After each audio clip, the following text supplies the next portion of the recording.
Hi friends, welcome to ரூபா garden. இன்றைக்கி நம்ம வந்துட்டு ஆர்னமெண்டல் பிளான்ட் பற்றி பார்க்க போகிறோம். நீங்கள் இப்போ பார்த்துட்ருக்கிறது கெலடியம்.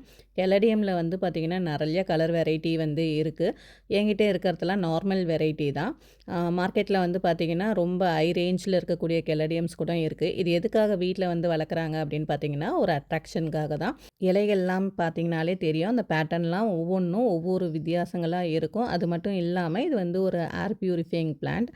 இந்த பிளான்ட் வந்து பார்த்திங்கன்னா எப்படி வளருதுன்னா, ஒரு சின்ன கருணக்கிழங்கு மாரி ஒரு கிழங்கு இருக்கும். ஸோ, அத வந்துட்டு நம்ம மண்ணில் ஊனி விட்டுட்டோம்னா, நம்மளுக்கு இந்த மாரி நம்மளுக்கு கலர்ஃபுல்லான பிளான்ட் வந்து கிடச்சிடும்.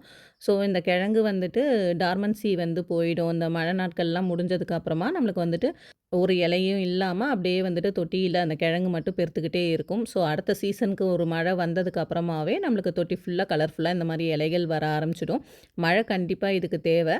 மழை தண்ணி படும்போது நம்மளுக்கு நல்ல பிரைட்டா இலைகள்லாம் ரொம்ப அழகா பெருசு பெருசாவே வரும். ஸோ, பாருங்க உங்களுக்கு பிடிச்சிருக்கா அப்படின்னு சொல்லிட்டு மறக்காம கமெண்ட் பண்ணுங்க. உங்ககிட்ட என்ன மாரியான கெலடியம் வெரைட்டி இருக்குன்னும் மறக்காம கமெண்ட் பண்ணுங்க.